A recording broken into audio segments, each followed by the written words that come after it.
Goeienaand, liewe luisteraars. Dit is voorwaar vir my 'n wonderlike voorreg om vanaand saam met jou op hierdie Hemelvaart Donderdag, Pinkster 2024 te begin. Ek wil sommer hier aan die begin sê dat Pinkster deur die eeue heen 'n tyd is waarin die Here op 'n baie besonderse manier in mense se lewens werk en ja, 'n tyd van hernuwing, 'n tyd van regtig geestelike verryking, net eenvoudig in ons lewens laat plaasvind. En daarom is dit vir my so 'n wonderlike voorreg om juis hierdie jaar dit met jou te kan deel. Ons tema vanjaar is in die voetspore van 'n onverklaarbaar almagtige God. Nou in die verlede, oor die laaste 28 jaar van my bediening, het ek telkens een of ander boekie gebruik. Die Here het my altyd 'n boek laat ontdek. Soms een in my boekrak, soms een wat ek letterlik in 'n boekwinkel in die Kaap of iewers gekoop het en wat net dan in daardie jaar tot my spreek. Vanjaar gaan ons 'n bietjie anders te werk gaan. As ek ooit 'n boek sou skryf, dan sou die tema van hierdie boek waarskynlik dit wees: in die voetspore van 'n onverklaarbaar almagtige God. So ek wil jou regtig vanjaar kom innooi in my reis met God. Maar ek het die behoefte om dit vir jou te sê, dat ek jou nie wil innooi in my reis nie. Ek wil jou eintlik innooi in jou eie reis met God, deur 'n paar merkers, of kan ek dit maar noem, deur 'n paar voetspore in my verhaal met jou te deel. In die bede dat jy eintlik 'n bietjie sal nadink oor jou eie reis. En jy ook sal groei op jou pad vorentoe. So daarom baie welkom. En mag ons saam loop in die voetspore van 'n lewende God. Vir ons almal 'n verrykende ervaring wees. Kom ons bid saam. Ons Vader wat in die hemel is, Here, ons kan nie anders nie as om in verwondering vanaand ook stil te word voor U. Verwondering, Here, voor U as 'n almagtige God. Verwondering by die besef dat ons nie sonder U kan lewe nie. En Here, wil die wêreld voortwoed in 2024, terwyl ons eie land se praat gevul is met verkiesingspraatjies, wil ons, Here, regtig in die volgende klompie aande net kom stil word. Ja, om 'n paar oomblikke oor ons eie lewens na te dink, maar ook, Here, om oor U na te dink en oor U ingrype in ons lewens. En daarom is my gebed, Here, dat U ons ontvanklik sal kom maak vir U woord, vir ons saamwees, vir 'n luister na U, deur dit wat ook saans hier vanuit U woord, en ja, ook vanuit my lewe as instrument in U hand, met ons gedeel word. Mag ons U op 'n besondere manier ontmoet. Ons bid dit in Jesus se naam. Amen. Vriende, ek het die behoefte om dit met jou te deel hier aan die begin. Dat dat hierdie Pinkster nie oor my gaan nie. Ek het vir jou gesê, ek het al dikwels gewonder of ek nie miskien nog iets in my lewe moet doen nie. Die moontlikheid van 'n doktersgraad het my gedagtes deurkruis en ek het onmiddellik besluit nee. Ek het nooit aan myself genoeg as 'n akademikus gedink om dit te waag nie. Die ander moontlikheid is om 'n boek te skryf. En daar het ek ook vir myself gesê nee. Ek dink altyd aan mense wat boeke skryf as baie gedissiplineerde mense. En ja, helaas, ek weet nie hoe werk kopiereg nie, ek weet nie waar 'n mens drukker sal kry nie, ek weet nie wat dit sal kos nie, so, nee. En tog besef ek net dat die Here op 'n bepaalde manier met my 'n pad geloop het. Helaas na amper 19 jaar in Vredendal, kan ek net bely dat ek weet ek is nie toevallig hier nie. Ons is nie maar hier omdat daar nêrens anders 'n gemeente is wat in ons sou belangstel. Ons is nie maar net hier omdat niemand anders ons wil hê nie. Ons is hier omdat die Here op hierdie dag, die 9de Mei 2024, ons nêrens anders wil hê nie, as hier. En as ek vir jou sê dat hierdie Pinkster nie oor my gaan nie, dan sê ek hierdie dinge vir jou op so 'n persoonlike manier, omdat ek wil hê, daar waar jy vanaand is, daar waar jy by hierdie uitsending ingeskakel is, wil ek vir jou sê, dit is nie toevallig dat jy is waar jy is nie. En of jy voor die radio in Namakwaland sit, en of jy voor die internet iewers sit, niks is toevallig nie. So as ek en jy dan in hierdie volgende klompie aande gaan praat oor om in die voetspore van 'n onverklaarbaar, almagtige God te reis, dan moet ons vir mekaar sê, hierdie reis begin iewers. 'n Reis begin altyd iewers. My reis het begin so ongeveer 9 maande voor 13 Julie 1971. Want sien, God se plan met my lewe het nie begin by my geboorte nie. God se plan met Anton se lewe het begin met 2 mense, Flip Verwy en Anna Jonk, wat mekaar ontmoet het. God se reis met hulle het onderskeidelik begin op 27 September 1941, 9 maande voor dit, en 9 maande voor 21 Maart 1945.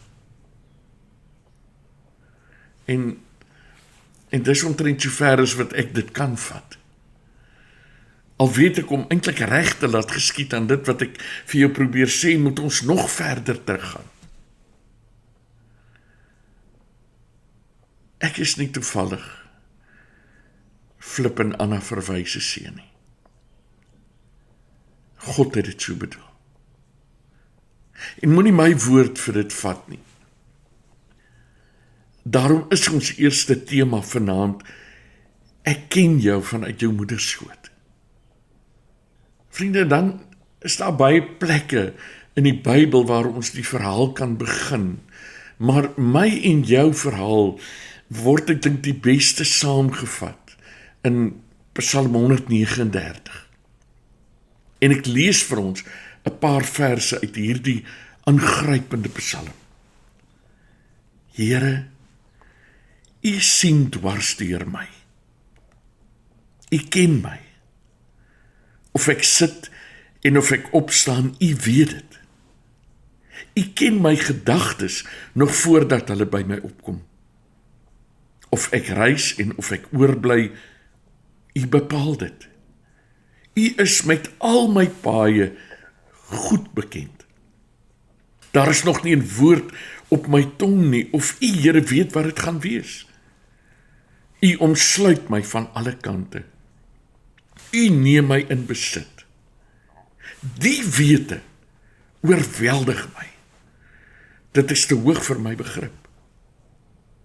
Waarheen sou ek gaan om U gees te ontvlug? Waarheen sou ek vlug om aan U teenwoordigheid te ontkom? Klim ek op na die hemel, is U daar? Gaan lê ek in die doderyk, is U ook daar?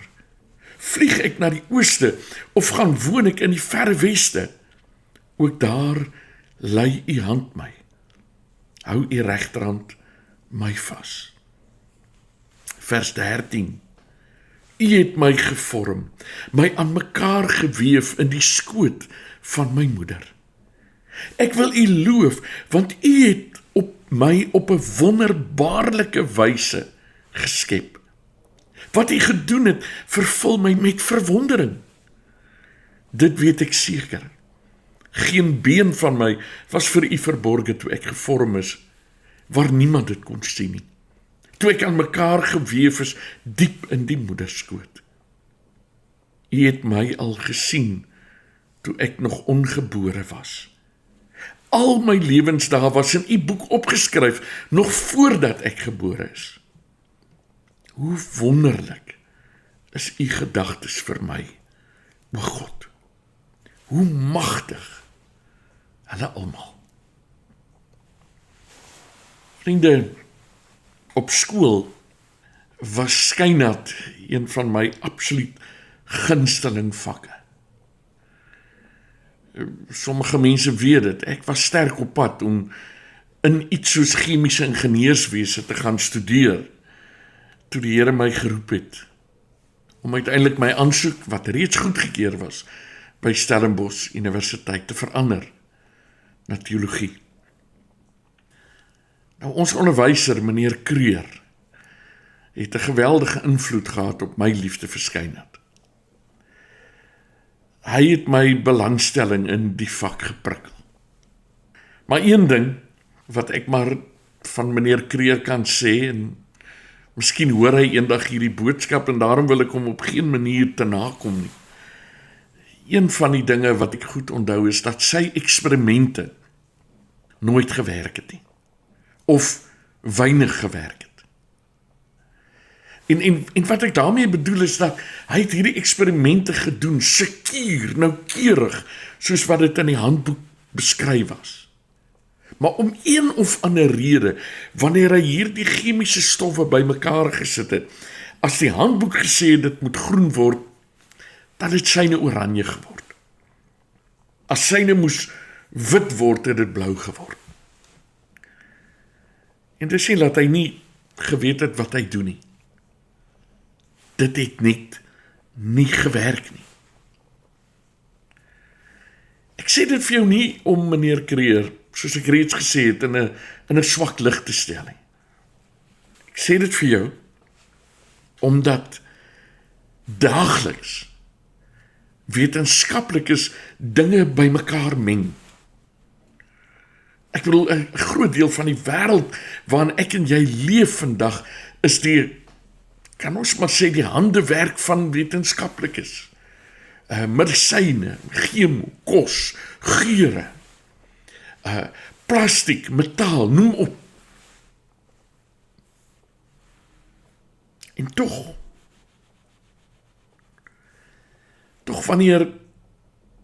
wanneer mense dinge bymekaar gooi, gebeur dit min. Nee, gebeur dit nooit so, dat twee selletjies bymekaar kom, en dit lewe tevoorskyn bring nie. Ja, tegnies sou ons seker nou kon ingaan in die hele ding van in vitro bevrugting en dit alles. Maar ek wil hê jy moet 'n oomblik dit met my deel, die wonder van wat God gedoen het. Dat twee selletjies, my en jou, kon verwek. Is dit nie aangrypend nie? Ek wil dit weer sê, is dit nie absoluut aangrypend nie? Hou gou vas aan dit. Want weet jy wat? In teenstelling moet hoe absoluut spesiaal, hoe absoluut uniek jy is, word ek en jy in die lewe van vandag op ander maniere gemeet. Ek dink een van die bekendste maniere en ook die wreedste maniere waarin ons mense meet en waaraan ons gemeet word, is geld. Dit lyk of geld net die lewe makliker maak. Dit lyk of baie geld net eenvoudig aansien bring. 'n vreemde soort erkenning bring. Ja, hoe dikwels hoor ons nie dat mense met geld dikwels anders behandel word. Dat mense met geld dikwels nie in die ry hoef te staan. 'n Ander manier hoe ek en jy gemeet word is natuurlik met skoonheid.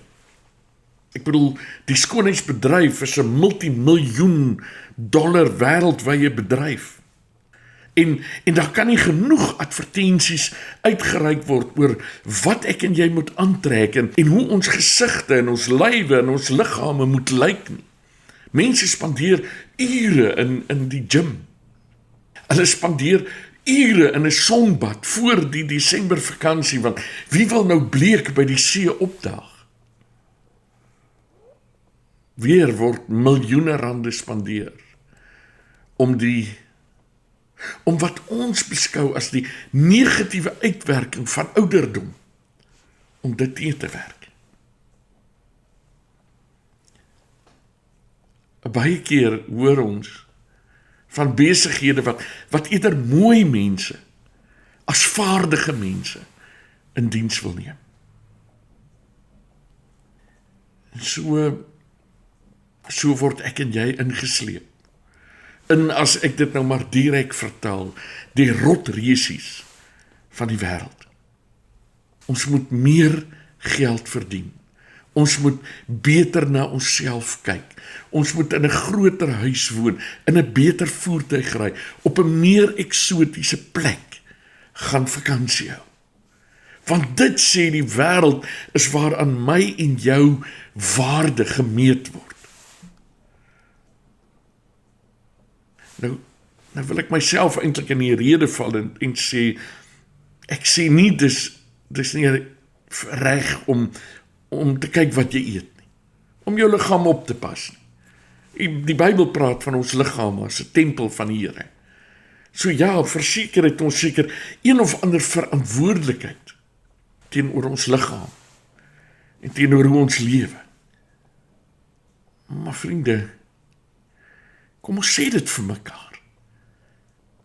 Ek is meer werd as die huis waarin ek woon, of die voertuig waarin ek ry, of hoe ek aantrek, hoe ek eet, hoe ek lyk. En dis waarom die reis met God moet begin hier waar ons vanaand is. By die besef dat God vir my en vir jou absoluut uniek gemaak het. Jy is wie jy is, omdat God jou so gemaak het. Jy is wie jy is. Jy's gebore uit die familie waaruit jy gebore is, omdat God dit so wou gehad het. Jy is vanaand in Vredendal, omdat God jou hier wil hê. Jy is in Nieuwerus, in Garries, jy is in New York, jy is in Sydney, Australië, waar jy ook al vanaand is, die werk wat jy ook al doen, jy is wie jy is. En daar's verskillende redes hoekom dit belangrik is, dat ek en jy dit vanaand moet weet. Ek self doen 'n bietjie houtwerk.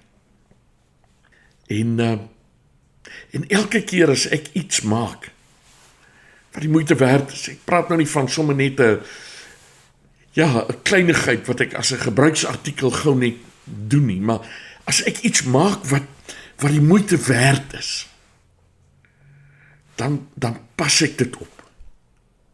Dan heg ek soveel waarde aan dit, dat ek daardie hout sal fyn afskuur en sal behandel met olie. Onthou dit, as jy oor God dink, wat jou gemaak het. Vriende, ek en jy is van onskatbare waarde vir God. Tweede ding, ons moet mekaar miskien hier aan die begin herinner, dat ek en jy net 'n klein bietjie beheer het oor waar ons vandag bevind.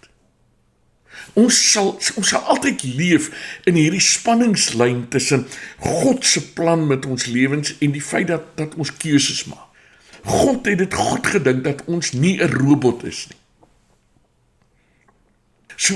So waar ek is, het 'n klein deeltjie in van die keuses wat ek maak. Maar God is in beheer van my lewe. Ek kan nie help om jou terug te vat na vers 16 van Psalm 139 wat sê, U het my al gesien toe ek nog ongebore was. Al my lewensdae was in U boek opgeskrywe, nog voordat ek gebore is. Hoe wonderlik is U gedagtes vir my. Vriende, terwyl ek en jy dink dat ons onsself gebring het tot waar ons is, het sy in voorspoed of in elende. Wil ek vanaand vir jou sê, ek en jy is waar ons is, omdat God vir ons sorg.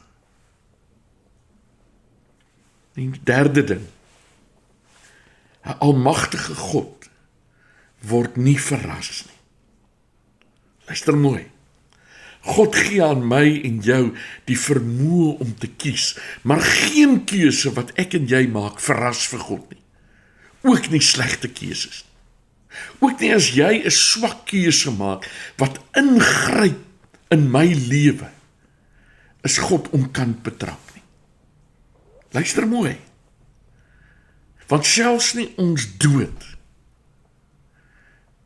vang vir God onverhoeds nie. Hoekom nie? Baie eenvoudig. Jesus het reeds vir sy kinders 'n plek voorberei. Daarom is dit belangrik dat ek en jy, as ons wil praat oor om in die voetspore van die onverklaarbaar almagtige God te loop, moet ons weet, ons spore begin in God se spore. Keuses wat ek en jy maak, kan ons nooit te ver wegvat van 'n almagtige God. Toe ek hierdie waarheid besef, kon ek nie anders nie as om net vir 'n paar oomblikke weer in verwondering te sê, Here, hoe groot is U? Hoe groot is U? Die woorde van Psalm 139, die wete oorweldig my. 'n almagtige God hou my in sy hande. Die van julle wat my ken, sal weet dat die tegnologie my nogal ook een van my belangstellings is. Ek onthou destyds toe GPS-toestelle uitgekom het, en hulle was duur, en het eintlik lank gevat voordat ons, kan ek sê, gewone mense dit kon bekostig. Dit was vir my aangrypend om te dink dat 'n toestelletjie teen die venster van my voertuig, of later in my hand, in my selfoon, presies kan sê waar ek my op die aarde bevind. En ons gaan nou nie tegnies raak oor, jy weet, as jy nou in 'n skuur staan of ondergrond, kom ons vergeet af, 'n kleine toestelletjie kan jou plot presies waar jy is. Ek wil gou die beeld gebruik om te sê, selfs beter as die beste tegnologie, weet God vanaand waar jy is. En met waar jy is bedoel ek nie net die geografiese plek van jou sitkamer of jou motor of jou kantoor of jou bed nie. Hy weet ook waar jy is in jou lewe. In die pylvak of in die wegspringblokke. Op 'n goeie plek. Of dalk besig om te sink in die dryfsand van die lewe. In 'n moeras wat jou wil insluk. Vriende, ek vind my troos daarin om te weet dat die Here vanaand my so deur en deur ken, dat hy al my hartseer verstaan, al steek ek dit vir mense weg. Dat hy my vrese verstaan, al is ek te skaam dalk om daaroor te praat. Dat hy my uitdagings weet, al is ek huiwerig om dit met ander te deel. Die almagtige God weet vanaand waar jy is. En dit is vir my 'n wonderlike troos. Dis waaraan ek vashou. Dit is wat my staande hou in die dag. Dit is wat my in die nag goed laat slaap. Die Here sorg vir Anton. Dis waar ons begin in ons reis met 'n onverklaarbaar almagtige God. Hemelse Vader, dankie dat U my ken. En dankie Here dat ek vanaand veilig in U arms kan wees. Seën ons in die volgende klompie aande in U teenwoordigheid. En laat ons waarlik, Here, U vrede beleef as 'n onverklaarbaar almagtige God. Amen. Ek gaan jou uitnooi na môre aand toe. Môre aand kom ons by ons volgende tema. As ons nou sê dat God ons ken, dan vra ons die vraag, hoekom wil ons God ken? Wil ons hom ken omdat ons hom wil beheer? Wil ons hom ken omdat ons sy grootheid beter wil verstaan? Skakel gerus môre aand weer saam met my in.